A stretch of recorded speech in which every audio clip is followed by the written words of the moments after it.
my name is Mannie de Saxe. I've just turned 90. I am a South African, but I've been living in Sydney and Melbourne for the last nearly 40 years. What year were you born? I was born in 1926. And tell me a bit about your younger years. When did you first realise, tell me a bit about your family, and when did you first realise that you were gay? That's a difficult one to answer. I probably realised, well, I wouldn't have known about gay or anything like that in those days, but I do know that in my school days, particularly high school, sort of after adolescence, I knew that there were some boys that I was very attracted to, but I wouldn't have known beyond that what really the significance of that was. We had a teacher at our school who was, all the boys used to call him queer or a fairy or whatever words they used in those days, and they all knew that he was gay. So I don't know how they sort of knew, but anyway, and he went on to become very famous because he drove with Nelson Mandela when Nelson Mandela was arrested in 1960 something, I think it was. And this man was, as we discovered later, he taught English at the school I was at, but later on we discovered that he was a communist, and we were very surprised to have heard all that. But he lived in a flat on his own in a very high building in Johannesburg, one of the first tower blocks that there were, and everybody knew about him being gay. What was this bloke's name? This bloke's name was Cecil Williams, and there's a film being made about him called The Man Who Drove with Mandela, and the part was played by a very famous actor called Corin Redgrave, who's the Redgrave family of actors. And it was a very interesting story, and it was written actually by a gay South African man who told that whole story and had put together a book in South Africa in more recent years about gay and how gay developed in South Africa anyway. So this man was somewhat of a role model to you, I take it? Well, in a sense, in an indirect way, he was also on... he was a broadcaster on the South African Broadcasting Corporation for many years. He was an actor. He was a producer of plays as well in one of the main little theatres in Johannesburg. He was actually quite well known, but the secret part of his life we only discovered, I suppose, long after Mandela came out of jail in 1990. I don't think that any of us knew of his origins before that. Oh, he was an Englishman, he wasn't a South African. But it was a very interesting story. Did you identify with him perhaps on a subconscious level, and you thought, wow, this guy is really doing good things? And I don't think so, because I don't think we knew. As far as I was concerned, he was an English teacher at our school, and unfortunately I never got to have him to be in his class. So I can't really tell you more than that. I just had heard stories about him over time, but didn't know much in detail. And I certainly can't say I knew anything about his activities until many years later. Now, you came from a Jewish family in South Africa. What was the attitude in your family towards homosexuality? Well, I don't think it was ever spoken about. I don't know if anybody, any of them knew anything about it. But when I finished at university, I went to work in England for 2 years just after the war, from 1950 to 1952, and I came back to South Africa and went to live at home where I'd been before. And at that stage, when I got a job and I was earning my own money, and I very much wanted to go and live on my own in my own flat, my mother wouldn't hear of it. She thought only dirty, immoral people did things like that, so it never happened. Not until I then got married and moved out of home. Why did you get married? Well, I came back from England, and the thing was that everybody said, you now have a job, you get married and you have a family. So I got married and had a family.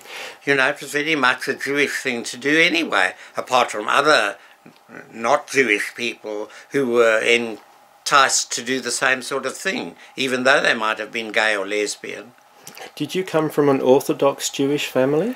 Well, it was Orthodox to the extent that my grandparents were Orthodox, but by the time of my mother and my stepfather, it wasn't quite so Orthodox anymore. They practiced the Jewish holidays and so on. They kept a kosher home, but it wasn't Orthodox and strict Orthodox in the normal sense of what one expected of Jewish families in those days, who were migrants from Eastern Europe. So tell me, back when you were growing up and that you had these first stirrings in your mind that you thought you might be different, that you thought you might be of a different sexuality to your peers, what was the attitude in the surrounding society towards homosexuality? Was there any source of information that you could go to about being of a different sexuality? No, there was no information. I didn't really know anything about it. Of course, one sneaked away to look in the dictionary because one knew the word homosexuality, but what actually the significance of it all was, I don't know. But I obviously had feelings, and I never played sport. And my mother, everybody thought I was just a sissy anyway, which I probably was. But I didn't play sport and didn't want to play sport. And my mother thought she'd make a man of me, so she made me have boxing lessons, and I had to go and do physical training and all sorts of things like that. But of course it never made any difference in the end. So there was nowhere you could go to get any positive information about homosexuality back in the 1940s, was it? 1930s. In the 1930s. And into the 1940s. No, I don't think so. When I finished school and went to university, which was 1944, I don't know, I think I started understanding a little bit more, but really knew very, very little. I mean, again, there were lots of students to whom I was attracted physically, but I would never have done anything. I wouldn't have known anything about what to do. And you were supposed to have girlfriends. You know, I had a girl cousin who lived around the corner from where we lived. Well, she was my step-cousin, but we grew up together, and I didn't have a clue as to, I didn't feel for these girls as sexual arousal, but it wasn't with girls that I sort of had any feeling whatever. But in the end, you know, I had this trip to England to work for 2 years in an engineering factory. I tried to understand or be attracted to women, but it never worked. When was your first attraction to a man? When was it? Yes. I don't think I can answer that. I have no idea. It just started early on at school when there were a few boys in my class or at school at the same time as me, and I just thought that they were attractive boys. May I ask when you had your first sexual experience? One I can't talk about. But after that, I was already married, and I think I had children by then. And occasionally, when I had an opportunity to be out of the house on my own, I went like to shopping centres or whatever to see if I could pick up or be picked up by a man. And there were occasionally episodes that occurred.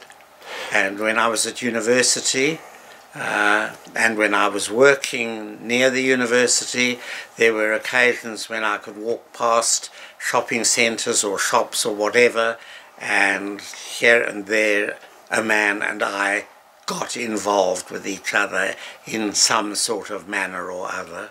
Okay, now talking about how this happened in practice? What typically might happen? Did you catch somebody's eye and they sort of signalled for you to go somewhere private, or how did you connect with these people? That's a very difficult one to answer. Here and there, like there was one particular person that I met quite a few times in the suburb in which I was working, which was just near the city anyway, and we would stop at a shop window and we would sort of look at each other as if there was some sort of significance, which there was, and we would try and find some toilet or something and go in there and have some primitive sort of co-sex, as it were, but never like full-blooded sexual activity. Was there any words spoken between you? Here and there, but not much as far as I can remember, but that's a long time ago now.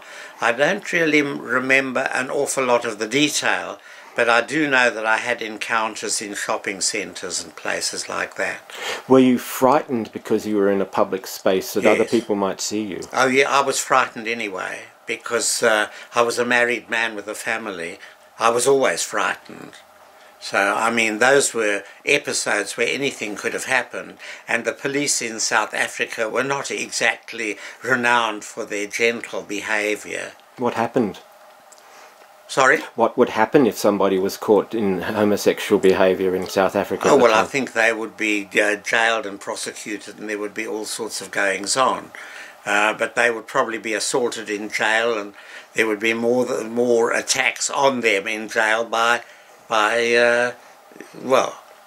gay men or not gay men attacking men who are locked up in jail where there's no possibility of other sex.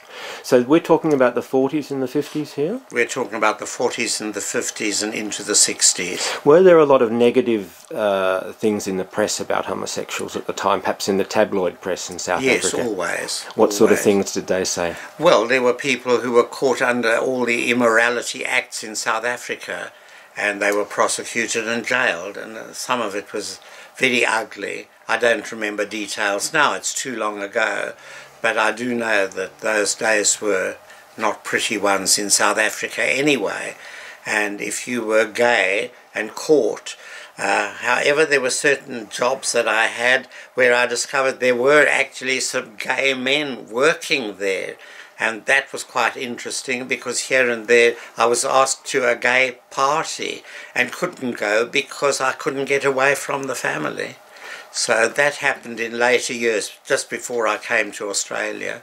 Can I ask you, were there encounters between gay white men and people of colour in South Africa back in those days? There were, but if they were caught, there was worse trouble for all of them. The white people usually got out of it with least legal problems, and of course it was always the black ones that suffered most. They were jailed longer, they were beaten up, there were all sorts of ghastly stories. But there are histories being written about those days now, but I have some fiction that was written about gay men, white and black, having sex with each other, and the stories of what their lives were like. And it was very grim anyway. I was 27 when I got married, but it was not what you call love with my wife. And it just so happened, you know, I had sex with her and had children with her. Did you enjoy the sex with your wife? Not particularly, no. How did it make you feel? Did it make you feel like you were living a lie?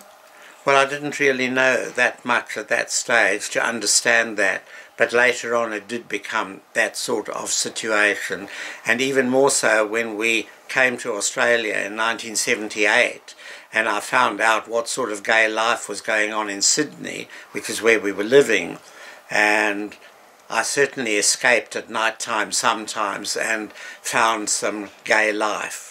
And then when I could, when I was on my own, I found like the gay saunas and places like that, and gay newspapers. So I started actually living a double life at that stage. What sort? With reservations, yeah.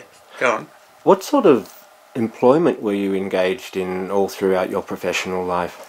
I'm a mechanical engineer, and apart from being a mechanical engineer, for many years in South Africa, between my first migration to Australia in '61, we returned back to South Africa in '62 because my wife hated it, and then our second one in '78 when I decided I wasn't going to go back to South Africa. And in that period I was actually, although a mechanical engineer, I taught mechanical engineering at our technical college in Johannesburg, and they were post-matric students, so they were 18 years and more. They were technicians actually, undergoing technical training, and I have to say that there were quite a few of those boys that I was very attracted to, but it never got anywhere. I wouldn't allow that to have happened. Were there any furtive glances between you? No, I had furtive glances, but I didn't get any back. At least not that I was aware of. I didn't know enough about it in those days.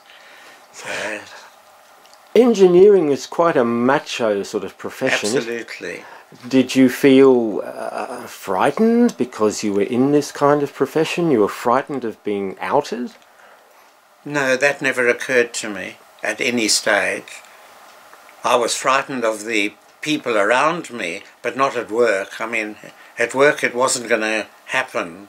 I wasn't going to be outed at work.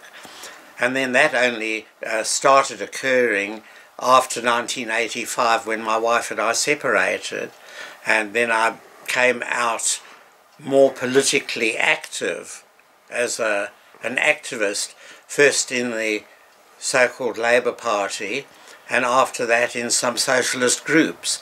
And it was in a socialist group in 1987 that I found that there were some gay people in that group, and that started my coming out process from 1987-88 onwards. How old were you at the time?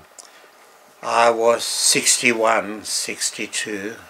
So that was quite a long time to wait to come out. Yes, it was terribly long. I was very frustrated sexually, and there was very little I could do about it. How did you feel when you were engaging in these furtive sexual encounters with men in shopping centres and toilets? Petrified mostly. Why? Well, first of all, when you went to a beat or something like that, which I did here and there, I was petrified that the cops would come, and also that you never knew whether these people who were supposedly gay would beat you up or not. It was happening all the time, and you just simply couldn't know. They weren't people I knew. Here and there, when I had an event with somebody and it got repeated, I was a little bit more on happier ground, but it was still subterfuge, and I had to keep it all hidden until I was sort of like more free, as it were.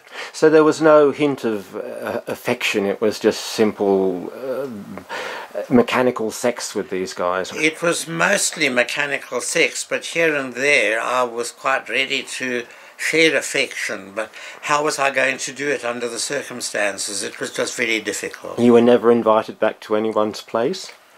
I had been here and there, and I was too scared of that too. That was in South Africa? In South Africa, yes. Why did you decide to come to Australia?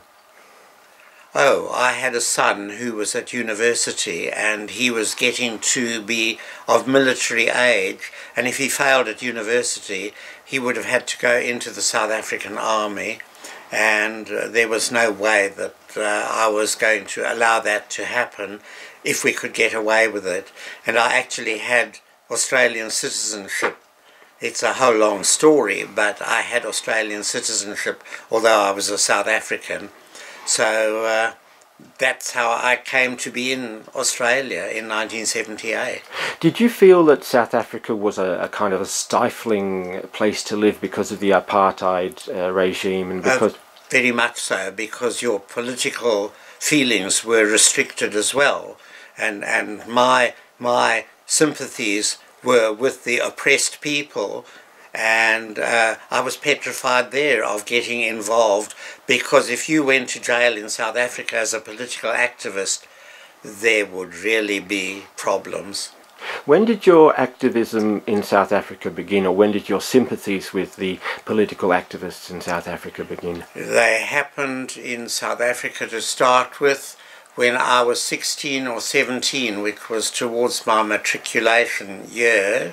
And my aunt at that time, who was a lawyer, was running a legal aid bureau in Johannesburg, which gave free legal advice to black people mostly, for free of course, and I used to go and work there in my school holidays, and that was in a way the beginning of my feelings of understanding, I should say, because I don't think in those days one knew an awful lot about what was going on. You had black servants in all white households in South Africa, had black servants. It was the norm. And so we did as well. Okay, so we're talking about the 1930s and 1940s? Yes, into the 1950s. What insights did you get into being a member of a minority group by working with people of colour? I don't think I understood an awful lot about it. I gradually learnt in the 50s, because I had this aunt who had been a lawyer with legal aid. Then I had an uncle who, after the war, studied sociology. He was also a lawyer, and his wife, my aunt, was an anthropologist, and they dealt very much with the black situation in South Africa, and I gradually learned more and more and more about politics from them.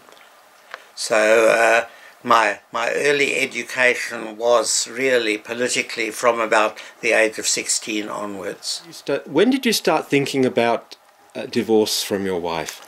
Oh, I didn't think about divorce as such.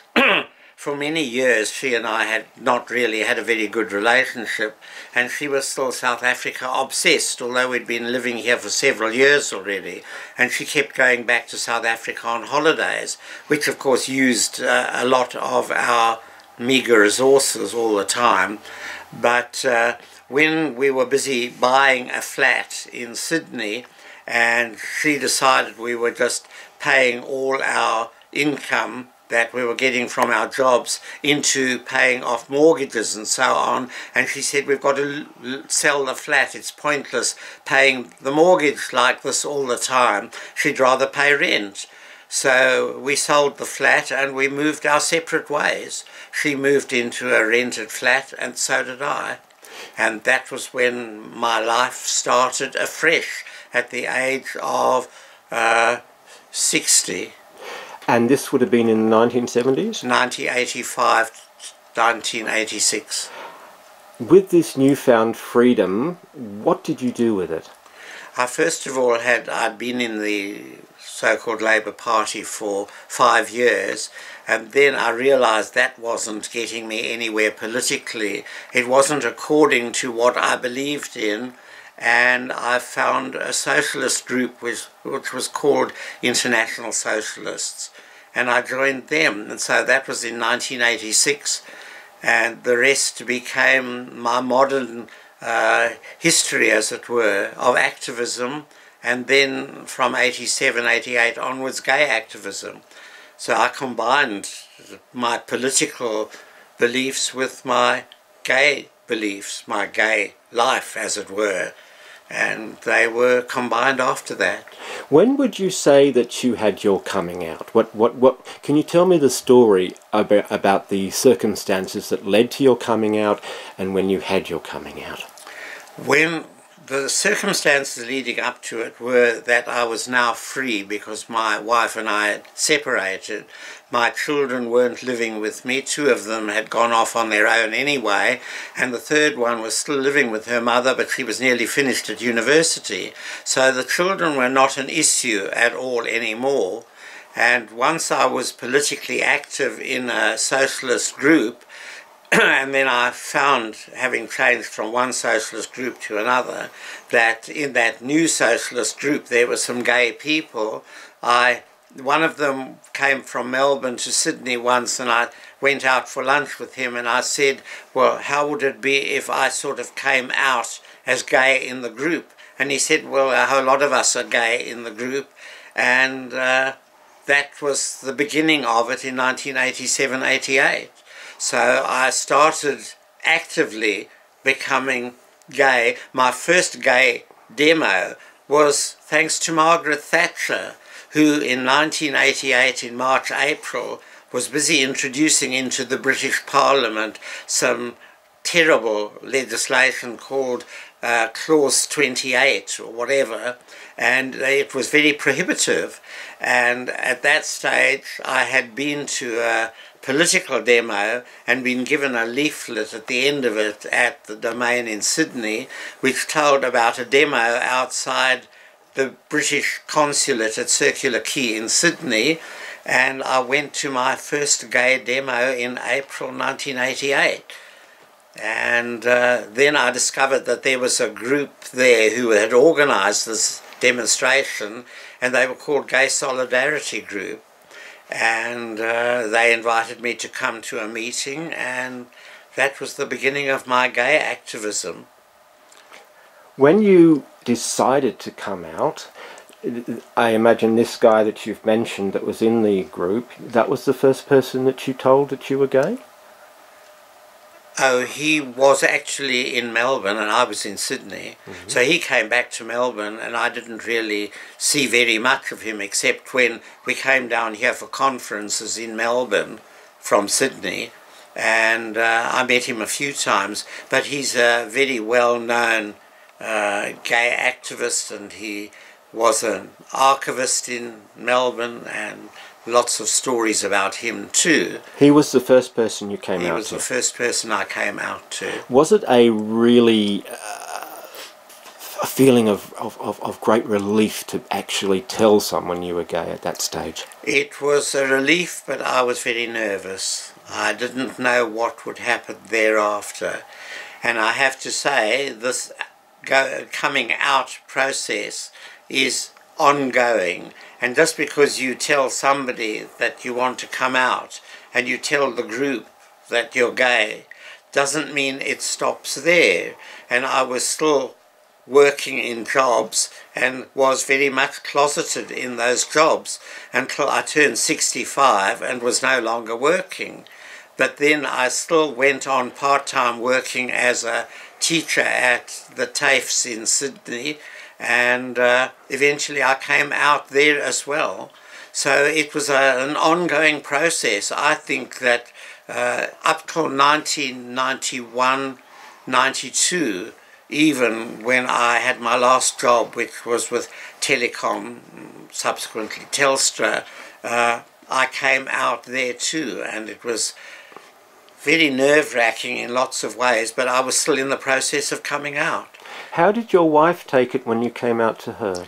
Well, she wouldn't believe it at first, in 1985, 86, 87, but in 1991, because I'd been in demonstrations in the streets of Sydney and was using a loudhailer and all sorts of things, and I'd been on the news, on the ABC News, the reports of these demonstrations, she took exception to it, and she told me she didn't want to have anything more to do with me. And in 1991, that was the end. Finished with her altogether. So you'd had a bit of a background in activism already in South Africa. You continued that here in Australia. First of all, you were doing work with a socialist group, and then you moved on more specifically to LGBT issues. Yes. Can you tell me a bit more about that? Oh, well, I was in this group called Gay Solidarity, which ultimately we changed its name to Lesbian and Gay Solidarity in 1992. And I was also, at that time, this was, the AIDS epidemic was in full disaster mode. And from 1990 onwards, I became involved with AIDS activism when ACT UP was formed in Sydney. That was 1990. it had been formed in New York in 1987, but from 1990 there were chapters of ACT UP around Australia, and so I was active in ACT UP, and then I became a carer for people with AIDS, and I did that for the next 5 years till 96, 97, and at the same time I was also doing Meals on Wheels, and I was doing all sorts of other gay activism. So when the first person that I was looking after died, he was the first person on a long-term basis. I'd been with him for some months when he died, and I discovered that there were AIDS memorial groves around the world, and I also discovered that there was a park in Sydney that was just newly developing, and they were having community plantings there. There were no trees, or very few, in this park, which had been a garbage dump and a brickworks. And I got involved there, discovered, that was South Sydney Council at the time, that there were groups planting trees for all sorts of reasons, and I contacted that council and got involved, and we managed to induce them to allow planting in memory of people who had died of AIDS. And our first planting there in that park, which is called Sydney Park, was on the 15th of May 1994, and we subsequently planted trees until 2012. Was it a cathartic experience for you to get involved with lesbian and gay activism and feel like that you were doing something positive for the lesbian and gay and LGBT community at the time? I mean, obviously you'd spent so much time living in fear, living in the closet, then you found yourself as an out gay man, that you were doing positive activism work for the community. How did it make you feel? Well, it made me feel much better about myself. Unfortunately, ingrained inferiority complexes, I think, of a lifetime are not so easy to get rid of, but gradually it's sort of eased off somewhat. And when my partner and I, we actually, that's from Gay Solidarity and Lesbian Gay Solidarity, we got together in 1993. So we've been together now 23 years, and that gave me an awful lot of confidence. It made me realize that I was a person in my own right, with my own beliefs and activities, as it were, and activisms, and made me feel much better as a human being. So can you introduce your partner? Oh, well, my partner is Ken Lovett, and he's 94 years old, and we've known each other since 1988, and we've been together since 1993. And we were living in Sydney, and then Ken stopped work, he retired, and moved to Newcastle, and he lived there for 7 years, and we were down here on holiday, and we decided, we saw a house that we liked, that we'd buy together. And we bought the house in the year 2000 and moved down here in 2001. And we've been living in this house now for 15 years. How has it changed your life to find a partner, I guess, at such an elderly age? It's quite dramatic and remarkable. How old were you when you first met each other? How old were we? Oh my goodness, you have to work that out. We met each other in 88, so that's 28 years ago. So that would have in the late 70s, early 80s? It was the late 80s. The late 80s. It was 88 when we met. 88. Yes, and we got together in 93, 5 years later. So you've been involved with quite a lot of activism work together, haven't you? Yes. Yes, we've been involved in activism of all sorts ever since. There's the archives in Melbourne, the Australian Lesbian and Gay Archives, ALGA. We were involved with the Sydney Park AIDS Memorial Groves tree planting project. We were involved before that with Lesbian and Gay Solidarity, and before that Gay Solidarity, and all the activism in the streets, and then ACT UP and all sorts of other things. And Ken was involved with the AIDS quilt, And that's on and on with all sorts of activities. What benefit has it been to be in a gay relationship, I guess a fairly public gay relationship, as you've been involved with activism? What benefit has it been to you as an elderly person? Oh, companionship and all sorts of things that we do together and always have done together. If we go to buy some milk or post a letter, we go together. We've always been doing things together. So we are a unit. We are whatever you'd like to call it. Is there anything else that you'd like to add?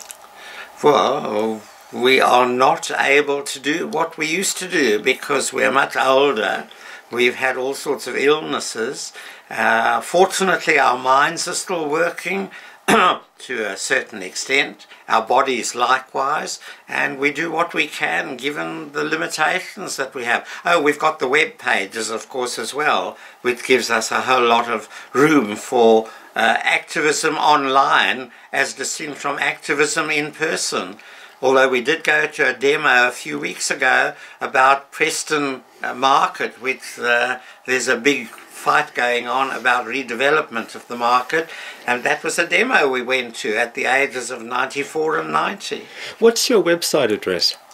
Well, there are two actually. One is www.josken.net and the other one is www.red-joss.net. And what sort of things are you concentrating on your websites? Gay and lesbian hate crimes, AIDS activism, Sydney Park AIDS Memorial Groves and other tree planting projects, all sorts of other AIDS related political things, too many to think of all of them. What are your hopes for the future now? To live as long as we can and as healthily as we can. What would you have any advice for any men of your own age? Any what? Would you have any advice for any gay men of your own age? Yes, keep active. Don't sit on your bum and do nothing. Was it easy, do you think, at your age, when you did meet, to find a partner? Or is there hope for men who are already in their 60s? There is hope, and there was hope. And for us, I mean, it was just an astonishing thing, pardon me, to find somebody at the age of 60-something or other, as it was then, to actually be able to find somebody that you relate to and can live your life with at that age. It was quite an amazing thing to have happened. Looking back over your life now, you've experienced a lot of different things. What life lessons do you think you have learnt? Ooh, have I learnt any lessons? You never stop learning. So we're still learning, I suppose. But life lessons, you've just got to take what opportunities you can and go with them and see where you go from them and where they take you. Self-acceptance? Self-acceptance, well, I haven't got that far yet. I'm doing my best. Self-acceptance is still an issue that you're working on as a gay man. Yes. And that's something that, because of the era in which you grew up with, that you feel will stay with you for a long time. Well, it's always a problematic situation when you have a past that's so fraught with all sorts of difficulties from your young age onwards. I suppose another part of that was that my father died when I was 3 and I had a stepfather from the age of 5. So I didn't grow up in a house that was sort of just an ordinary family. Then they had another child, my mother and my stepfather, and I had a half-brother, and he and I didn't relate very well, and of course his father thought he was just the bee's knees, so I felt that I wasn't part of that family. Ken's situation was better than mine. How? He was one of 4 children, he was the oldest, and he had a fairly satisfactory relation with his parents and his siblings. So his was a more normal existence always, and he didn't go through the convoluted process of having to get married and have a family. Has Ken been an inspiration to you, Mannie? Absolutely. I couldn't have done where I am now without Ken being an inspiration. How has Ken been an inspiration to you? In every single way, with his activism, with his writing, with his affection for me, with everything, in every way you can think of. True, it's true. Yes, of course it is.